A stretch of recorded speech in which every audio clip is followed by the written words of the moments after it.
Bonjour, nous nous retrouvons une fois de plus au Festival interceltique de Lorient. Alors, au cas où vous ne le savez pas, au sein de cette nation celte, il existe un mot d'ordre, celui de l'évolution dans la tradition.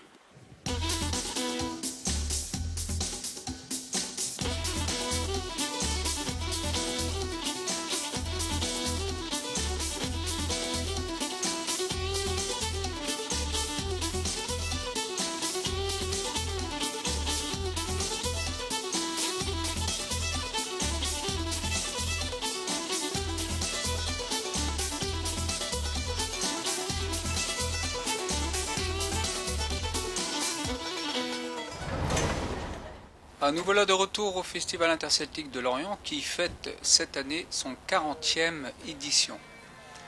Depuis sa création en 1971, ce festival a réussi à se construire année après année. Aujourd'hui, c'est un festival de recherche, de création et de rencontres ouvert sur le monde, qui accueille chaque année 4500 artistes et 650 000 spectateurs. Cette année, c'est la Bretagne et son savoir-faire qui sera mis à l'honneur. On peut remarquer à l'écran donc le nombre de spectateurs qui est présent. Il est 9h30. Il faut savoir que déjà qu'à partir de 8h, beaucoup de spectateurs ont pris leur repère et choisi leur place. Un parcours de presque 1 km de long. Donc ici, 2 policiers de l'île de Mans aussi qui font parmi de ces invités de cette année. Nombreux spectateurs qui se préparent. Alors, vous remarquez l'ensemble de ces drapeaux qui sont bien sûr les drapeaux des pays celtes qui vont faire l'ouverture justement de la grande parade. Alors, l'ensemble de ces drapeaux représente bien sûr l'ensemble des pays celtes. On me dit qu'on entend un peu plus loin le bagad de l'Anbiwi qui se prépare, puisque c'est par tradition, il se veut que derrière l'ensemble des drapeaux des pays celtes, c'est le premier bagad qui défile, c'est celui de l'Anbiwi.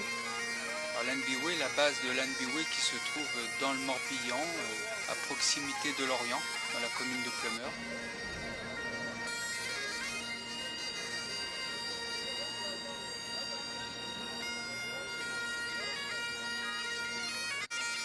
On peut remarquer que là, le bagad va commencer à se mettre en place et la parade, le grand défilé, la grande parade 2010 pour la 40e édition va pas tarder à commencer puisque c'est prévu à 10h.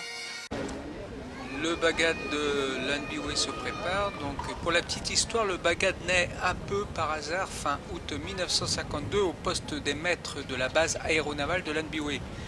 Le maître principal, Pierre Roumégou, découvre dans la poche d'un visiteur une bombarde, un instrument dont il n'a pas joué depuis 1924. Mais comme le vélo, ça ne s'oublie pas. Au son de la bombarde, les officiers quittent la table et se mettent à danser. Pierre Roumégou vient, sans le savoir, de lancer le bagad de l'Anbiwi. En 1957, le bagad embarque dans le porte-avions Bois-Bello et part à la conquête de Casablanca, Fort-de-France en Martinique et New York et remporte de gros succès.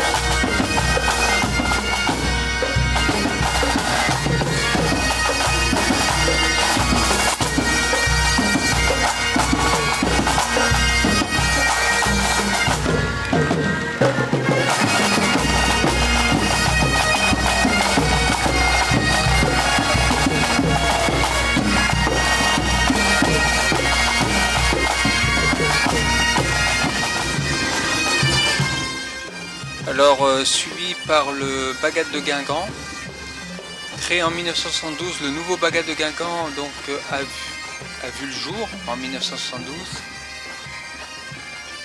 et participe au Festival interceltique depuis 1977, accompagné, vous allez voir, de son cercle.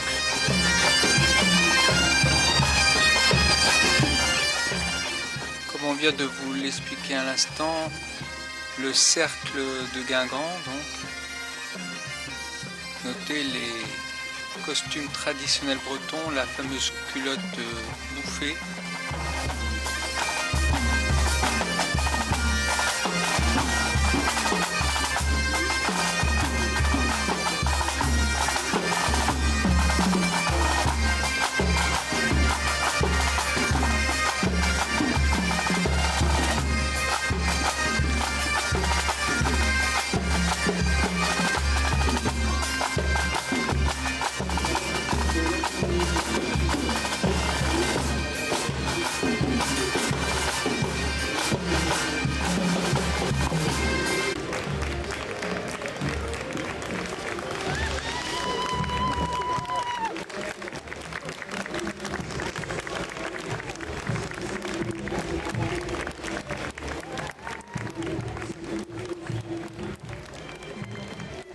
Alors maintenant nous retrouvons le bagad, la banda des Gaitas des Asturies. C'est l'un des meilleurs groupes asturiens.